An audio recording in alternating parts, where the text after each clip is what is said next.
queridos, paz do Senhor Jesus.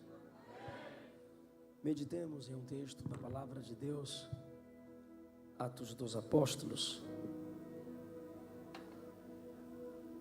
Atos dos Apóstolos, capítulo 9.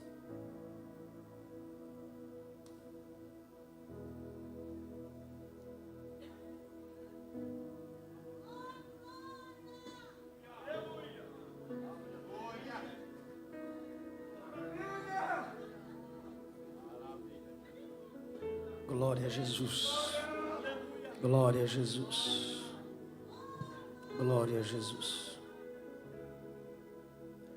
O versículo 3 a seguir: E indo no caminho, aconteceu que, chegando perto de Damasco, subitamente o cercou um resplendor de luz do céu. E caindo em terra, ouviu uma voz que lhe dizia: Saulo, Saulo, por que me persegues? E ele disse: Quem és, Senhor? E disse o Senhor: Eu sou Jesus, a quem tu persegues. Duro é para ti recalcitrar contra os aguilhões. Versículo 10.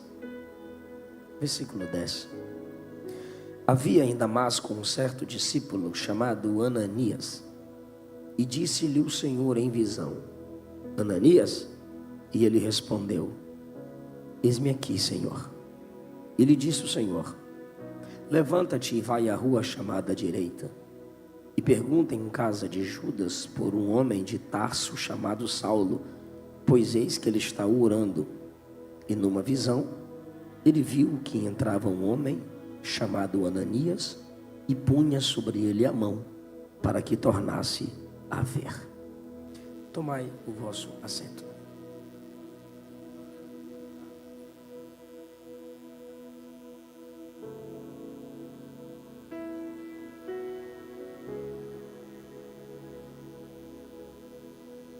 Queridos, que bom estar com vocês, tendo o privilégio de poder pregar a palavra de Deus a um povo que o ama e ama a sua poderosa palavra. Pastor Zilmar, mais uma vez, minha gratidão. Missionária Maria Inês, toda essa família que minha casa ama. Que o Espírito Santo os guarde, os use e vos preserve com muita sabedoria. Pastor Adriano, que Jesus continue dando graça a todo o corpo de obreiros que nesta igreja cooperam sempre para o bom desenvolvimento da obra do Senhor. Queridos, Atos dos Apóstolos é um volume só com Lucas. Foi separado para facilitar a nossa compreensão a respeito da ação do Espírito Santo no ministério de Jesus e a ação do Espírito Santo através dos apóstolos. Maim Pirma, comentarista pentecostal, afirma que facilmente Atos dos Apóstolos poderia ser chamado de Atos do Espírito Santo. Aqui nós temos o início do alcance missionário da igreja. Desde o capítulo 1, Jesus, antes de ser assunto aos céus, despertou os seus discípulos para um período em que eles seriam cheios do Espírito Santo para pregar. Em Atos 2, o Espírito Santo desceu sobre os que estavam reunidos. A partir daquele momento, tanto os apóstolos como os demais se sentiram impulsionados e encorajados pelo Espírito Santo a pregar. A partir do capítulo 3, se percebe as dificuldades que a igreja começou a enfrentar para pregar. Quando Pedro e João, pelo nome de Jesus, curou um coxo na porta do templo, já começaram a questioná-lo. Eles são presos. No capítulo 4, eles precisam responder a autoridades religiosas por que eles tinham e como que eles tinham curado aquele coxo. E a resposta é que foi pelo poderoso nome de Jesus. No capítulo 5, a perseguição contra a igreja é interna. Um casal mentindo na hora da oferta e pensando que não seriam descobertos. Deus matou o casal na dispensação da graça, na hora da oferta, pois todo o culto para Deus é importante. E na hora da oferta, o juízo de Deus caiu sobre aquele casal. E até quem estava de fora da igreja temia fazer parte da igreja, porque sabia que ali tinha disciplina. Ali não era qualquer tipo de gente que se desenvolvia pensando que não havia regras a cumprir, princípios a serem valorizados. Os ímpios olharam para a igreja e a viam de forma tão séria que dizia: não faz bem a gente fazer parte dessa igreja. Ou seja, nós não queremos abrir mão dos nossos pecados e do nosso estilo de vida. Fazer parte dessa igreja vai cair juízo sobre nós. Era o respeito que os ímpios tinham pela igreja. No capítulo 6, outra dificuldade a igreja missionária enfrenta: um problema interno. Crente brigando por causa de comida. Os negócios que acontecem nas igrejas, os crentes brigam por causa de cada coisa, meu Deus do céu. E as irmãs brigando porque não está dando comida direito para mim, está dando comida mais para as outras irmãs que falam hebraico e eu falo grego, e aquela confusão. Aí foram procurar os pastores: o povo está brigando por causa de comida, a igreja cresceu. Isso é maravilhoso. Quanto maior a igreja, quanto mais a obra cresce, mais problemas tem. Se você disser assim: vou para uma igreja que não tem problema nenhum, quando você chegar lá, chegou o problema. Como a igreja estava aumentando, começou a ter problemas. Está lá em Atos 6, nos primeiros versículos. Aí os apóstolos dizem: escolham dentre vocês homens cheios do Espírito Santo, pessoas de boa reputação, para que nós, a liderança, os constituamos sobre esse negócio. Isso é maravilhoso. A igreja escolhe, a igreja discerne, mas quem constitui é a liderança da igreja. É a igreja que discerne o seu chamado. Tem gente que não tem essa paciência. Essa semana um jovem me perguntou: pastor, eu queria saber qual era o meu chamado. Eu falei: e o que que tem? Ele: que eu queria saber qual era o meu chamado. Eu falei: você quer que eu fale o seu chamado? Ele: como que eu faço para descobrir o meu chamado? Eu disse: congregando. Ele disse: eu não entendi. Eu falei: é a sua igreja local que discerne o seu chamado. Se a sua igreja não te suporta ouvir cantar, você não canta nada. Se a sua igreja não te suporta ouvir pregar, tu não prega nada. Se a sua igreja não te suporta ensinar, é porque você não estuda. E o que eu faço? Você continua estudando, servindo a sua igreja. Paulo mesmo deixou claro: os diáconos que querem galgar melhores posições desejam algo bom, mas aos poucos vão adquirindo credibilidade. Então você vai servindo a sua igreja. Quando você vai suprindo as necessidades de sua igreja, aí sim o seu chamado vai sendo confirmado. Então a igreja discerniu Estevão e mais outros para resolverem aquele problema. Qual problema? Briga de comida. Aí eles vieram distribuir comida bem bonitinho, bem certinho, e ali servindo a sua igreja para resolver esse problema. As irmãs pararam de brigar por causa de comida. O Espírito Santo enche Estevão e ele começava a orar pelos enfermos na fila, e Jesus curava. E aí quando ele começava a orar pelos enfermos na fila, sempre tem aqueles teólogos de net que quer questionar tudo. O cara fez um curso no Facebook com um professor liberal, ele já se acha um teólogo. E aí eles vieram debater com Estevão. E Estevão dizia: cai dentro. Estevão debatia, e a Bíblia diz que nenhum deles resistia à sabedoria com a qual Estevão falava. Como eles não puderam resistir à sabedoria de Estevão, bora matar esse cara, bora cancelar esse cara, vamos acabar com a vida dele. Como? Vamos levá-lo para fora da cidade de Jerusalém. Por quê? Jerusalém é muito santa, não pode matar alguém dentro de Jerusalém. Então o que a gente faz? Vamos matá-lo do lado de fora de Jerusalém. Interessante. O templo se tornou mais sagrado que a vida do pregador. A cidade é santa e a vida de Estevão vale o quê? Nada. Já que a gente perde para ele nos argumentos, vamos matá-lo, vamos destruí-lo. Levaram Estevão para fora da cidade e começaram a apedrejá-lo. Tiraram suas vestes para terem mais mobilidade ao lançar pedras contra Estevão. E o que fizeram? Vou tirar minhas vestes aqui para a gente ter mais mobilidade, facilidade para matar o pregador. E tinha alguém assim pertinho, vendo tudo que estava acontecendo. Aí pegaram as vestes e disseram: segura aí para nós. Seguro, joga aqui que eu pego. Eu seguro, me dá que eu seguro a roupa. Traz aqui, isso, eu seguro, vai lá, acaba com ele. E esse camarada era Saulo. E todo mundo começou a pegar pedras e matar, e apedrejar Estevão. E a Bíblia diz que enquanto estava sendo apedrejado, no capítulo 7, Estevão ajoelhou-se e começou a orar pelos seus assassinos. Ele dizia: Senhor, e a pedra está vindo, Senhor, não lhes imputes este pecado. As pedras estão vindo e o pregador está orando pelos seus próprios assassinos. E Saulo está vendo tudo. E ele tapava os ouvidos para não ouvir Estevão pregar. Porque geralmente se morre como se vive. E como Estevão vivia orando e pregando, ele vai morrer orando e pregando. E agora, quando a sua vida está se esvaindo, ele consegue erguer os olhos ao céu e clama: eis que vejo os céus abertos. E Saulo está vendo tudo. E o Filho do homem de pé à direita de Deus para me receber. E Saulo está vendo tudo. Ele está vendo que Estevão está alegre, porque Cristo está de pé. É claro, é para recebê-lo. E ali então, a Bíblia diz que ele clama sua última oração: Senhor, recebe meu espírito. E ele morre orando como Jesus. E a Bíblia diz assim: adormeceu. Aí você diz: rapaz, agora Saulo acamou. Saulo agora está quietinho, está calminho, está arrependido, tadinho. Quando Estevão morre, capítulo 8, versículo 1, Saulo consentiu na morte dele. Saulo concordou com a morte dele. Saulo torcia pelo assassinato dele.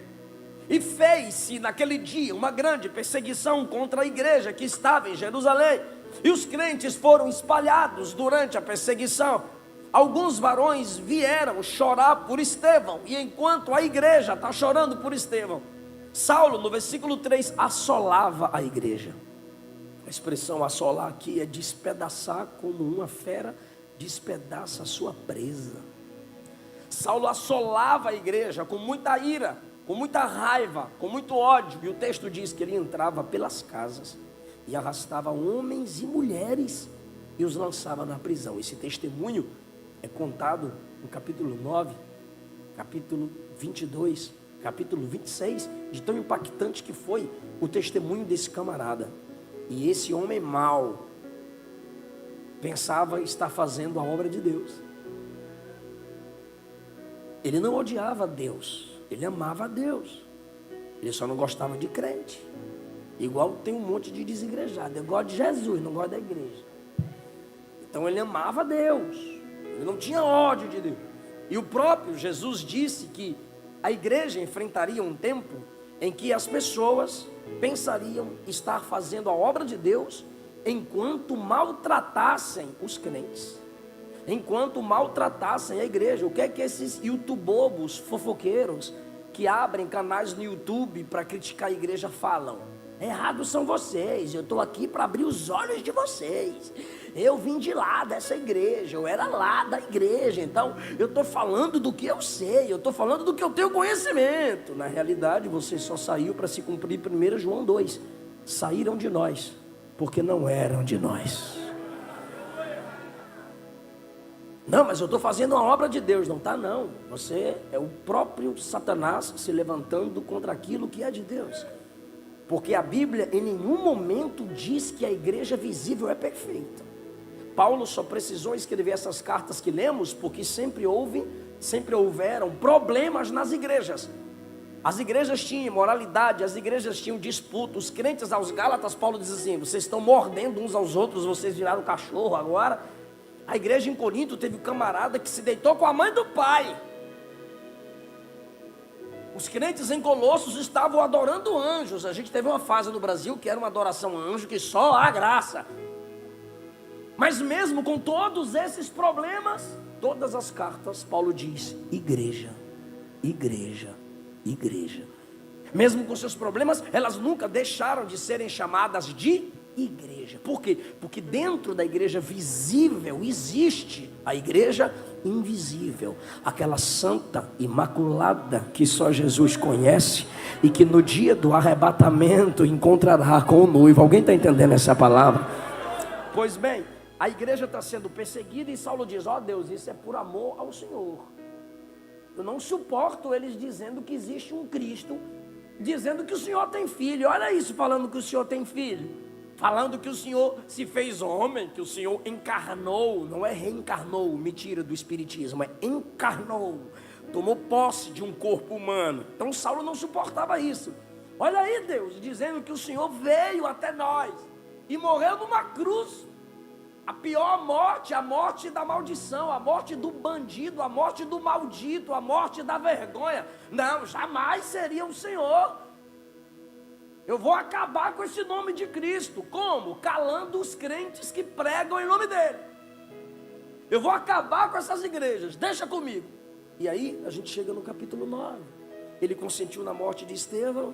Ele entrava nas casas arrastando homens e mulheres e os conduzindo presos para Jerusalém. E no capítulo 9 começa assim: Saulo respirando ameaças e mortes contra os discípulos do Senhor. O camarada respirava. Essa expressão respirava ameaças e mortes indica que ele não tinha paz enquanto não prendesse crente. Para sobreviver ele tinha que ameaçar crente, matar crente. Quem eu vou perturbar hoje? Quem eu vou prender hoje? Quem eu vou xingar hoje? Quem eu vou criticar hoje? Quem eu vou meter na cadeia hoje? A família de quem eu vou destruir hoje? Qual igreja eu vou criticar hoje? Qual igreja eu vou fechar hoje? Ele respirava, era seu estilo de vida, era sua força para sobreviver. E eu quero pregar, e eu vou te mostrar como Deus trabalhou em duas pessoas na salvação de Saulo. E a primeira pessoa que Jesus trabalhou foi no próprio Saulo. Deus nunca trabalha só em você para te salvar. Galeria, nave da igreja, obreiros, Deus nunca trabalha só em você para te salvar. Deus trabalha em outros. Quando você se entrega a Cristo, existem coisas no mundo espiritual que você não vê, que você não entende. Mas eu vou te dar uma provazinha rapidinho aqui. Se Jesus não trabalhasse no povo, quando tu aceita Jesus, esse povo, na igreja na qual você se converteu, não suportaria você. Então ele tem que trabalhar em você para se tornar servo nessa igreja, e tem que trabalhar na igreja para tolerar você, eu. Se Jesus não trabalhasse na igreja, no coração dos irmãos da igreja que eu congrego, quem me suportaria? Então ele não trabalha só na pessoa que está se convertendo, ele também trabalha no coração daqueles que estão recebendo esse novo convertido. Eu vou provar isso no texto. Ele começa trabalhando em Saulo, e agora ele está respirando ameaças e mortes. Ele vai até o sumo sacerdote e diz: me dá cartas, porque eu quero lá em Damasco, nas sinagogas. Por quê? Porque se eu encontrar algum crente lá na sinagoga, eu vou prender. Por quê? Porque não haviam templos como hoje.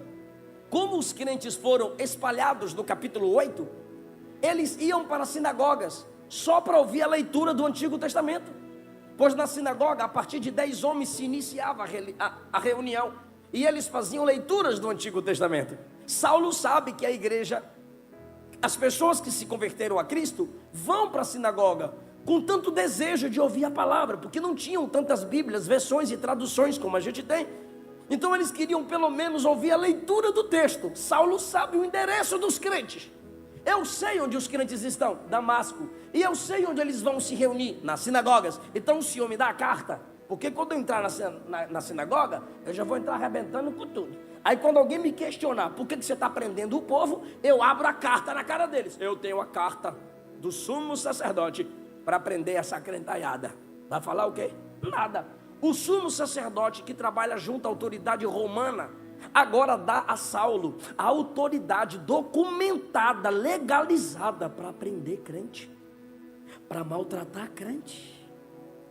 Era uma liderança suja, não tinha coragem de ir sujar as mãos, manchar as mãos, mas tinha o seu Saulo, que poderia fazer o serviço podre. E agora ele pega a carta e vai para as sinagogas dizendo: vou prender esses crentes. Bora. E chama alguns amigos. Vambora. Indo para onde, Saulo? Estou indo para Damasco, porque eu quero crescer no ministério farisaico, e eu quero mostrar serviço. Eu sou um formando, e eu quero ter credibilidade. E eu vou crescer como? Maltratando o crente. Eu vou crescer como? Xingando o crente. Eu vou ficar famoso como? Perseguindo a igreja. Eu vou ganhar grana como? Maltratando essa crentaiada. Meu Deus do céu, é igualzinho um monte de youtuber na internet. E lá vem ele, a caminho de Damasco, dizendo: hoje eu prendo o crente, hoje eu mato o crente, hoje eu acabo com esses crentes. E ele está indo no caminho a Damasco. Eu estou indo a Damasco, e hoje esses crentes vão se ver comigo. E enquanto aqui embaixo ele diz: estou chegando, Jesus do céu diz: eu estou esperando.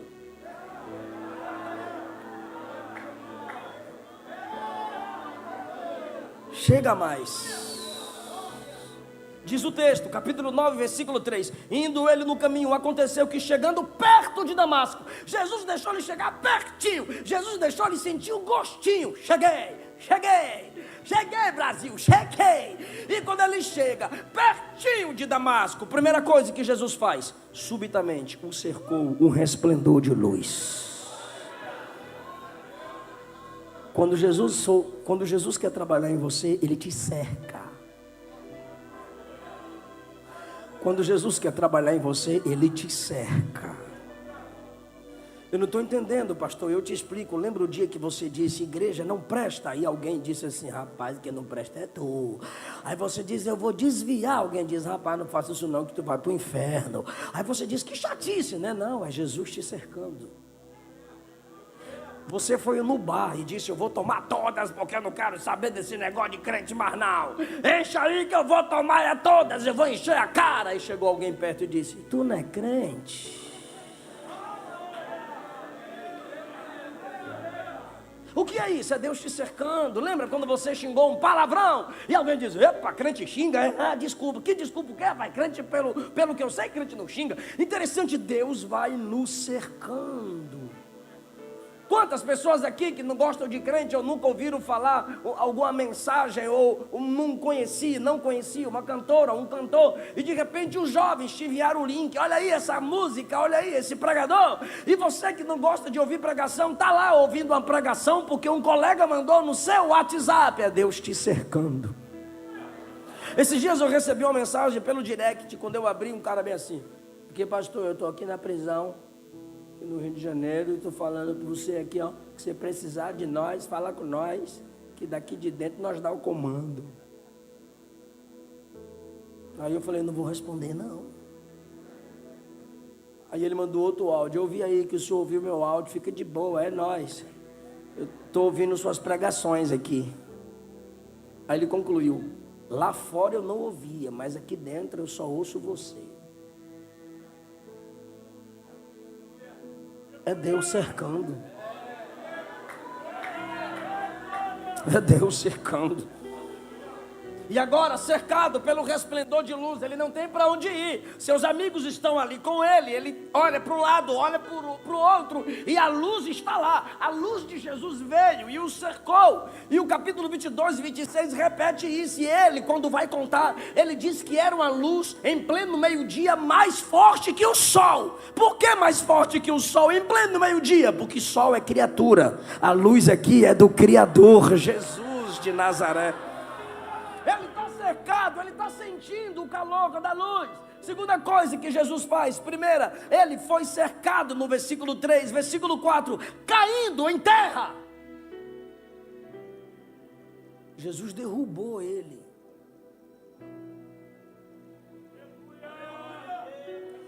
Ai, Jesus não derruba ninguém. Derruba. Ele falou para Éfeso: volta logo ao primeiro amor, senão eu vou apagar sua lâmpada. Eu vou remover seu candeeiro. Ele derruba. Ah, Jesus não envergonha ninguém. Fica envergonhando o evangelho. Quer dizer que tu pode envergonhar o evangelho, Jesus não pode envergonhar você, florzinha. Lá em João capítulo 18, no Getsemane, quando vieram prender Jesus, estavam frente a frente com ele e perguntaram: cadê Jesus? Ele se apresentou e disse: sou eu. Todo mundo caiu por terra. Jesus derruba.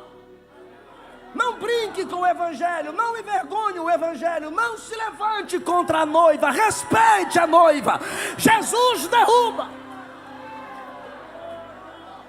Eu não estou no Antigo Testamento, eu estou no Novo Testamento, eu estou no amorzinho, eu estou na graça. Jesus derruba. E agora esse Saulo está caído no chão, sentindo o cheiro da terra, a sujeira do pó. E caindo em terra, ouviu uma voz. Só ouviu Deus quando caiu. Tem gente que só vai ouvir Deus quando cair. Pastor, eu não quero cair. Então se humilha. Pastor, eu não quero ser quebrado. Então se quebrante. Ou você se quebranta, ou Deus te quebra. Ou você desce, ou Deus te derruba. Ou você se humilha, ou Deus humilha você. Caindo em terra, ouviu uma voz. E olha a voz: Saulo, Saulo. Imagine Saulo no chão. Agora pronto, a luz me cerca, me derruba e ainda fala: Saulo, Saulo. A luz está me chamando pelo nome. Ela te conhece. Paulo disse aos Gálatas do capítulo 4 que antes que os conhecêssemos, ele já nos conhecia. Ele disse aos Gálatas no capítulo 1 que ele tinha sido escolhido desde o ventre da mãe. Ele não sabe de nada, mas o Senhor o chama pelo nome: Saulo, Saulo, por que me persegues? Me permita fazer um trocadilho aqui com o Antigo Testamento. Saulo é da tribo de Benjamim, a mesma tribo de Saul. Saulo é uma expressão grega do nome hebraico Saul.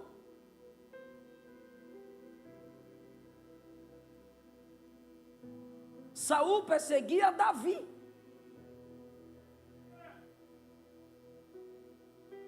Aí o filho de Davi vem até o descendente da tribo de Saul e diz: Saulo, filho de Saul, por que persegues a mim, o descendente de Davi? Não entendi, pastor. Vai entender agora com uma pergunta. Saul venceu Davi? Saul venceu Davi? Nunca. Se Saul não venceu Davi, Saulo, tu pensa que vai vencer o filho de Davi? Por que você persegue a mim? Aí ele no chão. Quem és, Senhor? Aí Jesus disse: eu sou Jesus. A quem tu persegues? Mas na cabeça dele, ele critica a igreja. Ele odeia a igreja. Ele prende a igreja. Ele persegue a igreja. Mas o que importa não é o que está na sua cabeça, é o que está na cabeça de Jesus. Jesus está instruindo-o, dizendo: quando você se levanta contra o meu povo, é contra mim. E quer saber de uma coisa, Saulo? Eu não fujo de briga. Por que você me persegue? Olha isso: duro é para ti recalcitrar contra os aguilhões. Sabe o que é aguilhão? Instrumento pontiagudo de domar feras. Quem era a fera? Saulão, que agora é Saulinho. Ele entrava de casa em casa, despedaçando, arrastando os crentes. Aí Jesus diz: duro é para ti recalcitrar, chutar como um touro os aguilhões. Duro é para você. Para mim, olha o que Jesus está dizendo: eu estou de boa. Para mim está normal. Tu quer vir? Vem. Só que é o seguinte: eu estou aqui na glória, tu está no chão. Eu já estou aguilhoando a sua consciência. Você ouviu Estevão orar por você. Isso aqui, Saulo, é resposta à oração do diácono pregador. Porque ele orou dizendo: Deus, não lhes imputes este pecado. O diácono orou dizendo: Deus, não cobra esse assassinato deles. Você está entendendo que na morte do diácono está nascendo um apóstolo? E porque um diácono orou, Jesus está dando mais uma chance para um perseguidor. Aleluia! Alguém orou por você, por isso eu estou agindo em você. Primeiro, cercado. Segundo, derrubado. Versículo 6. E ele, tremendo e atônito, é a expressão física, atônito, pressão psicológica. Ele está tremendo fisicamente no chão. Jesus não foge de briga. Quer encarar? Vem. Quer se levantar contra a igreja? Continue desrespeitando a autoridade, desrespeitando seus pais, desrespeitando liderança, quebrando princípios. Você pode tudo, você é o cara, você é a FFF, feminista feia, fedorenta, você é rebelde, você é poderosa, você está subindo na vida, vai, continua. Mas quando ele cercar você, derrubar você e te fazer tremer, não vem dar uma de ateuzinho, não. No chão, tremendo fisicamente, seu corpo perde o controle, e a Bíblia diz, atônito, sem entender nada. O que está acontecendo, meu Deus do céu? Eu estava indo prender crente, uma luz me cerca e a luz fala comigo. E agora fala que é Jesus que eu estou perseguindo, mas eu não estou perseguindo Jesus, estou perseguindo a igreja. Ah, tá, é o Jesus dos crentes. O cara está atônito no chão, sem entender nada.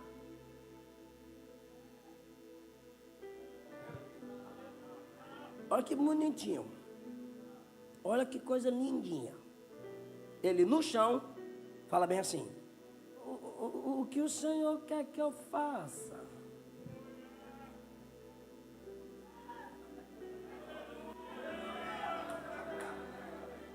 Como é que é?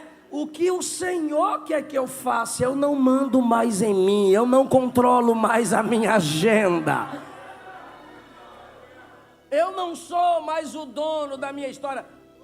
Ah, você esqueceu o que você ia fazer. Eu vou lembrar para tu o que você ia fazer. Está lá no versículo 2. Pediu cartas para Damasco, para a sinagoga, a fim de que se encontrasse alguns daquele caminho, quer homens, quer mulheres, os conduzisse presos a Jerusalém. É que você veio para Damasco para prender crente. Não, mas eu já esqueci. Agora não é o que eu quero, é o que o Senhor quer. Quando Deus trabalha em você, Ele te cerca, Ele te derruba. Ele te faz tremer. Você tenta entender, não consegue.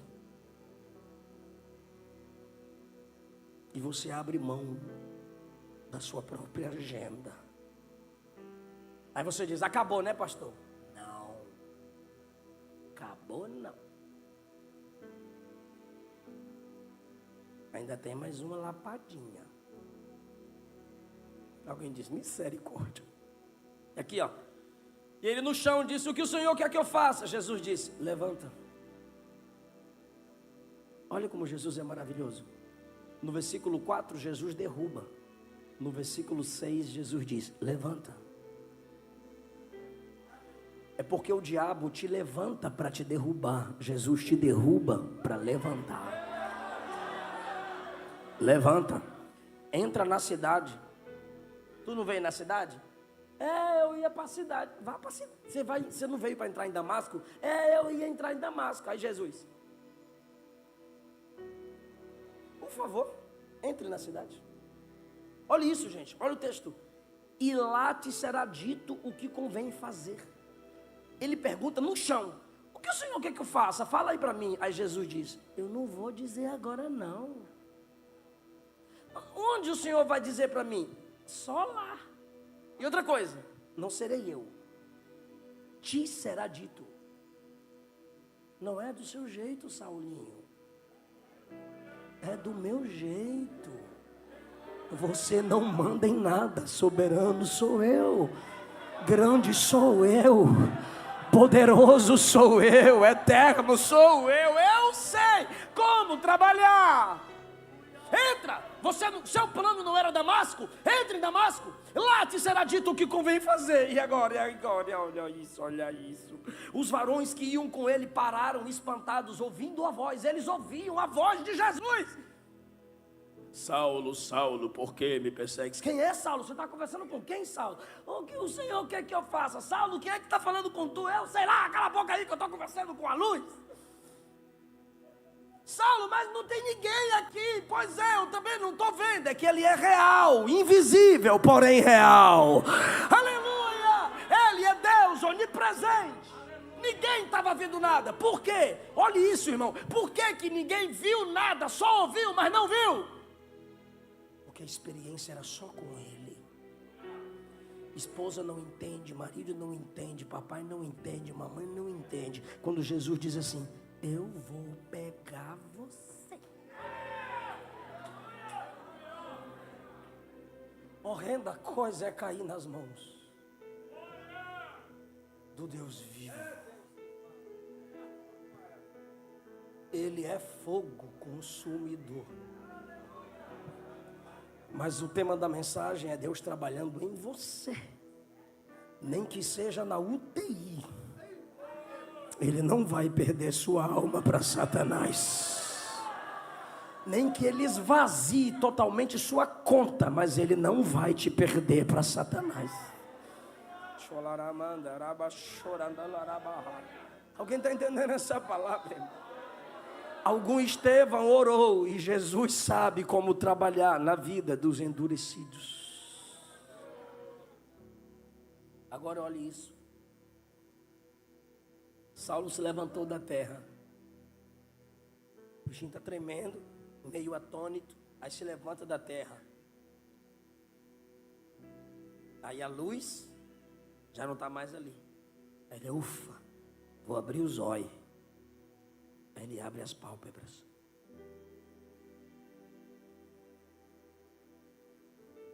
Onde é que eu estou? Onde eu estou? Foi o que só? Não estou vendo nada. Cego. Cercado. Derrubado. Confrontado. Humilhado. Cego. E os amigos agora? Pegaram na mão dele. Onde o senhor quer ir, Senhor? É Damasco. Aí agora, o valentão, o touro indomável, entra em Damasco assim, ó.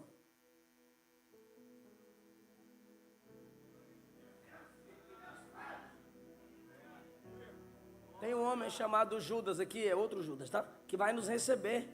Tá bom, muito obrigado. Aí ele entrou. Agora tem a segunda pessoa que Jesus trabalha para salvar Saulo. Quando Ananias está lá em casa, tranquilo e de boa, versículo 10. O Senhor Jesus apareceu em visão a Ananias, discípulo, não é apóstolo, não é sacerdote, não é sumo sacerdote, é um discípulo, é um aprendiz, é um crente comum. O Senhor apareceu a ele em visão. Imagine o discípulo tendo uma visão do próprio Jesus. Para Saulo ele vem numa luz, para Ananias ele vem mesmo em visão. E ele diz, Ananias, e Ananias diz, eis-me aqui, Senhor, eis-me aqui, Senhor. Agora Jesus vai trabalhar no coração de Ananias, para completar a obra na vida de Saulo. E Jesus lhe disse, levanta, já estou de pé, Senhor. Vai à rua chamada direita. Olha Jesus dando o endereço de Saulo. Vai à rua chamada direita. Eu sei onde é que é, Senhor. Vai na casa de Judas. Eu também sei onde é que é, Senhor. E procura por um homem de Tarso. Jesus vai falar o nome de Saulo por último. Porque ele sabe do que Ananias tem medo. Levanta, vai à rua chamada direita. Procura na casa de Judas por um homem de Tarso. Sim, de Tarso. Qual é o nome dele? É Saulo.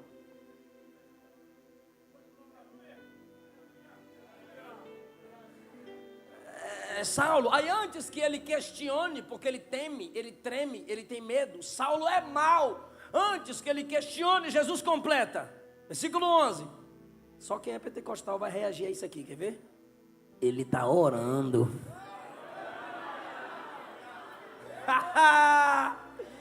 Eu tenho certeza que Jesus está agindo na sua vida quando alguém te encontra orando.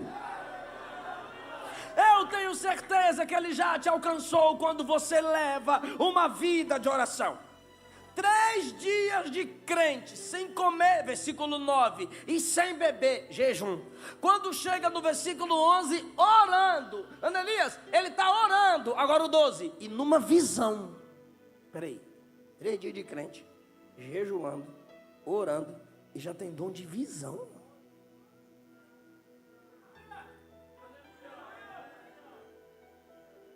Olha que coisa linda. 3 dias de crente, jejum, oração, dom de visão. Quando você lê o versículo de número 17, a Bíblia diz que Saulo foi cheio do Espírito Santo. 3 dias de crente. Vai glorificando, irmão. 3 dias de crente. Quantos dias? 3 dias de crente. Jejum, oração, dom de visão e cheio do Espírito Santo. Por isso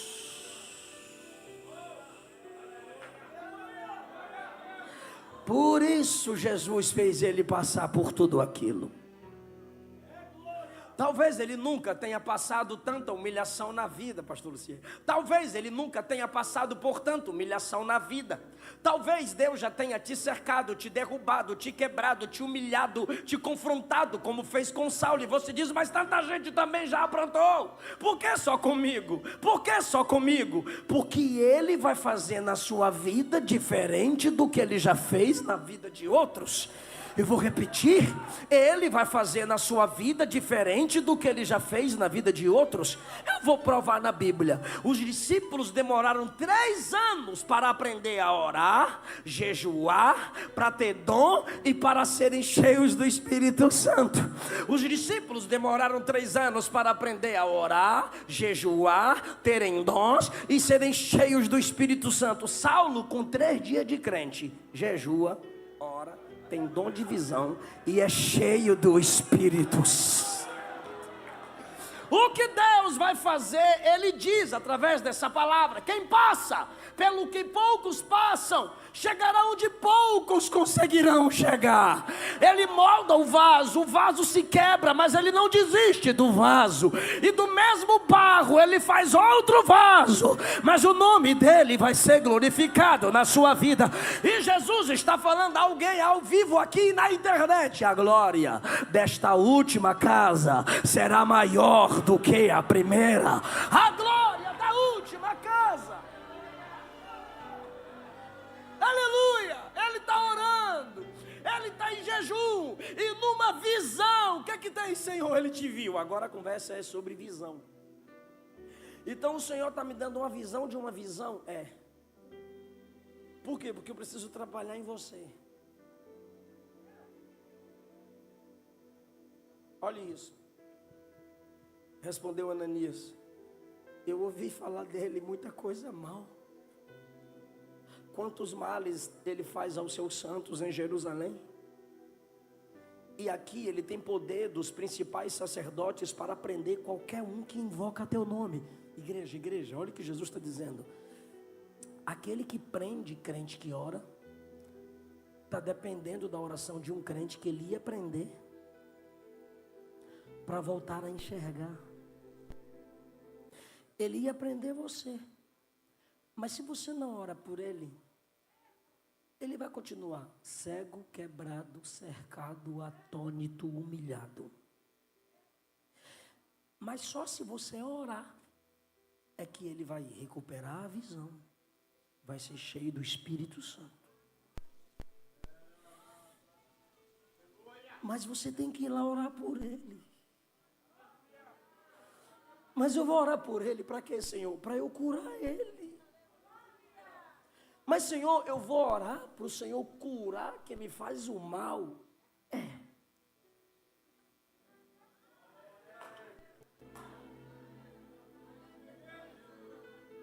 Por que, Senhor? Porque eu firo.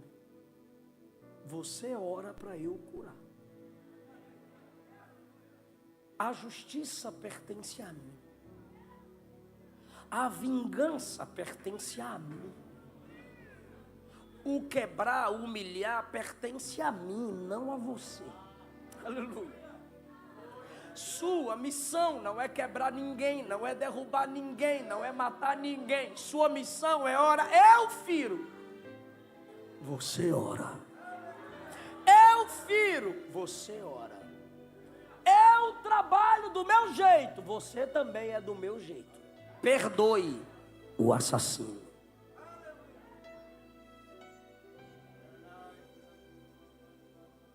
Aleluia. Aleluia.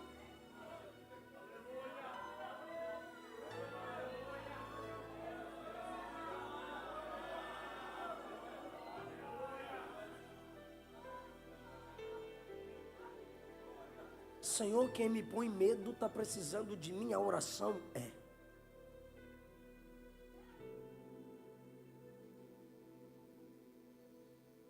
vai, porque para mim ele é um vaso escolhido. Sabe o que é isso? Eu não dependo de sua permissão para salvar quem eu quero. Eu salvo quem eu quiser. Ah, mas me deu trabalho. Ah, mas me humilhou. Ah, mas me xingou. O problema dele. Quem trabalha nele sou eu. E agora eu estou trabalhando em você. Como? Perdoa. E Jesus ensina o caminho do perdão, pastor Zilmar. E qual é o caminho, Senhor? Vai só orar por ele. Não precisa abraçar, não precisa dançar, não precisa beijar. Não. Você está no processo, você está no início. Vai lá e ora. Orai pelos vossos inimigos. Abençoai quem vos maldiz. Eu sinto a presença de Jesus nessa manhã. Ele vai levar meu nome. Ele prende os crentes porque ele odeia meu nome. Agora ele vai pregar a minha palavra. Ele agora vai fazer parte da igreja. Ele vai ser o meu pregador. Vai lá. Tu está preparado para dar um glória lindo? Então tá bom, eu vou ler. Versículo 17. Foi Ananias, entrou na casa, estendeu a mão e disse: irmão Saulo. Tu me chamou de quê? Irmão Saulo. Antes você era perseguidor e eu era perseguido, mas agora, como Jesus trabalhou em nós dois, irmão Saulo, o mesmo Senhor que te apareceu no caminho, apareceu para mim e me mandou aqui para orar por você. Orar por mim para quê? Para que você recupere a vista. Quando Ananias coloca a mão às escamas dos olhos, ele diz: eu estou te vendo. Aí Ananias diz: agora levanta que você vai ser cheio do Espírito Santo. Ah, meu Deus! E o texto diz: e levantando, caíram as escamas dos olhos, recuperou a vista, e se levantou e foi batizado.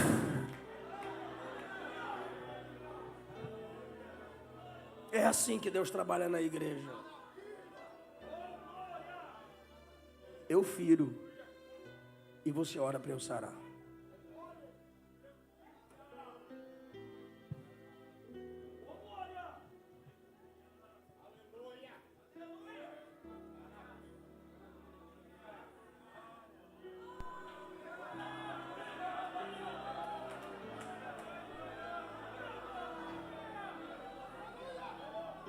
Deus está trabalhando no coração de líderes aqui. Deus está trabalhando no coração de pais e filhos aqui. Deus está trabalhando no coração da sua família. Ele vai quebrar alguém, mas só pela sua oração Ele vai sarar alguém.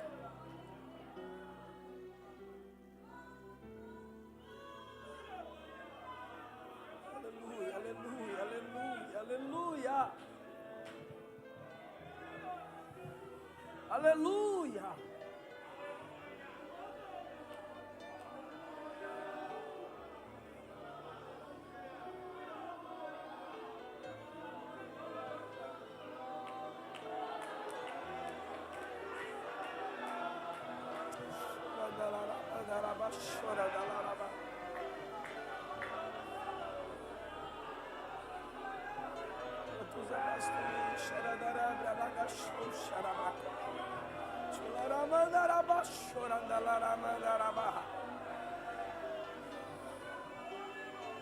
Receba cura, receba cura, receba cura.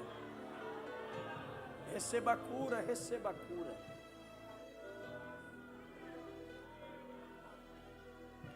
Saulo, Estevão orou para eu não cobrar o assassinato. Ananias ora para eu te sarar. Se humilha. Você precisa da igreja. Se humilha. Você precisa do povo que ora.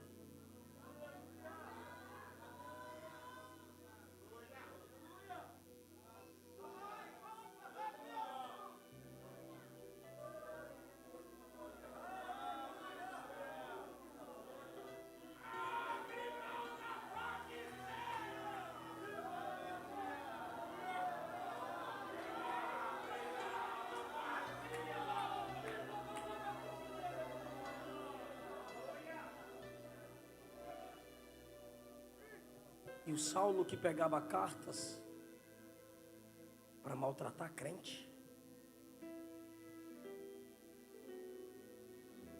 Saulo que pegava cartas para prender crente, maltratar crente.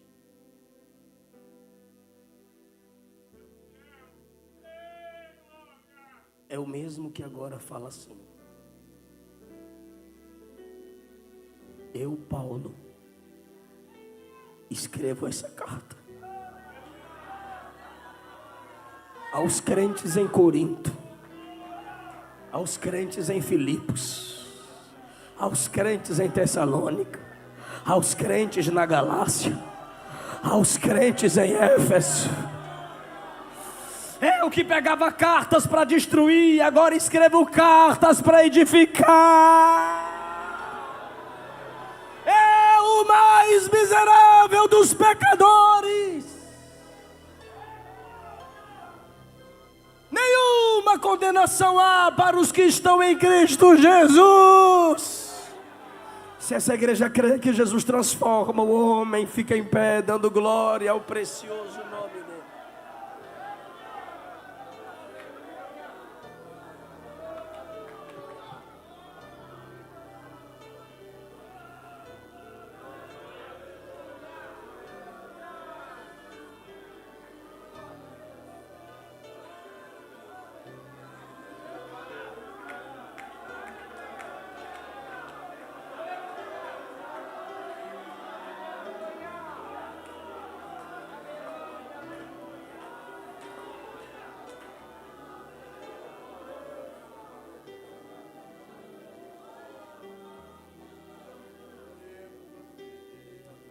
Eu quero ser Senhor amado, como um vaso nas mãos do oleiro. Quebra-me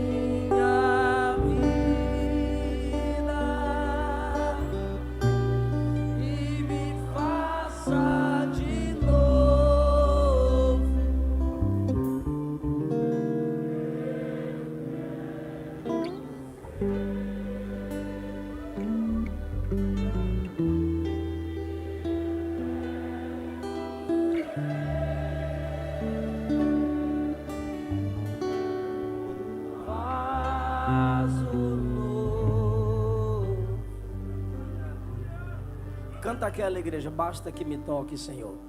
Basta que me toque, Senhor.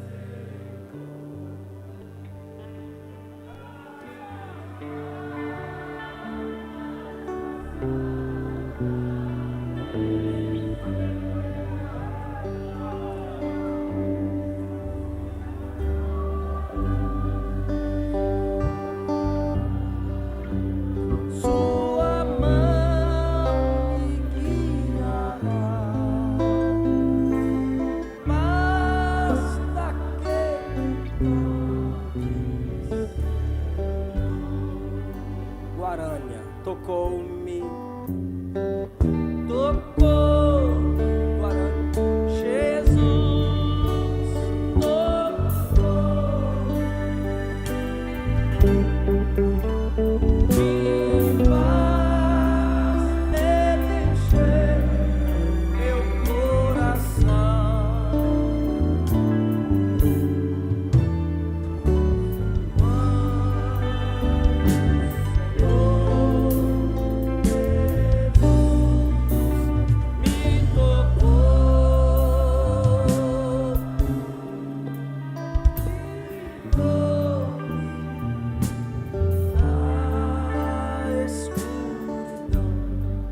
Você lembra o dia que Ele te tocou?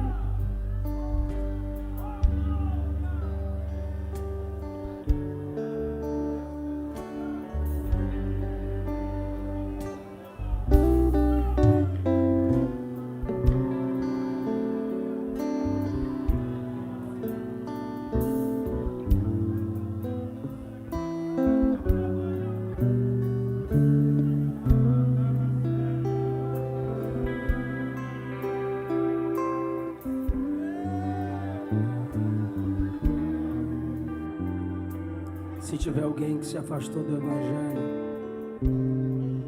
eu quero orar por você.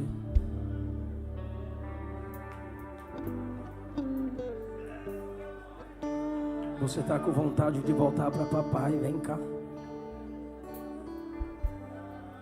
Se você nunca entregou sua vida para Jesus, mas hoje você está com vontade de ser crente, vem cá.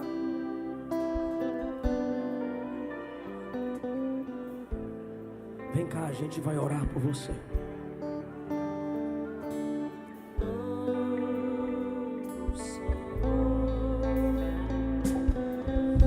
Cadê a primeira pessoa, o primeiro jovem, a primeira moça que vai entregar sua vida para Jesus? Eu quero orar por você.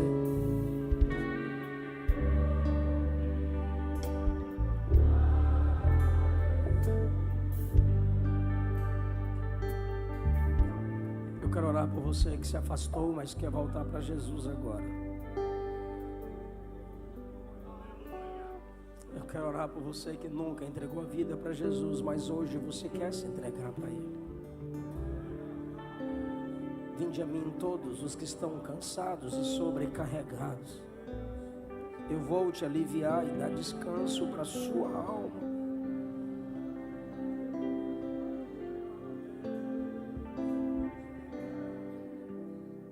Não importa para quão distante o pecado te levou, a cruz é a ponte que te traz de volta. Aqui tem a primeira vida para Jesus. Cadê a segunda pessoa para papai? Está vindo a segunda pessoa para Jesus.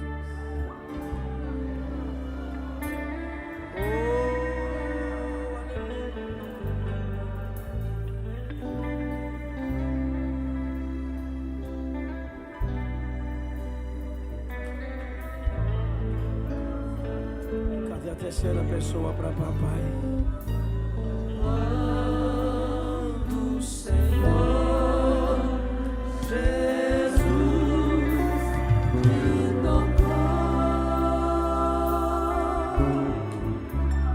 livrou-me da escuridão. Cadê a quarta pessoa para papai?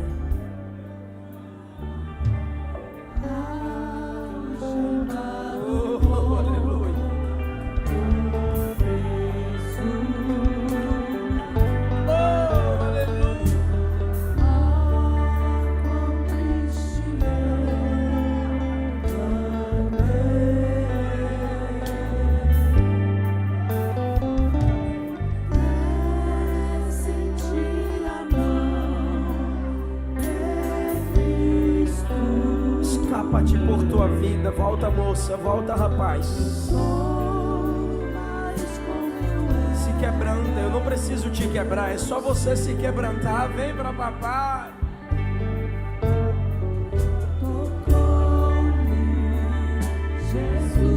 Vem pra papai. A glória da última casa será maior que a da primeira. Mais uma vida pra Jesus.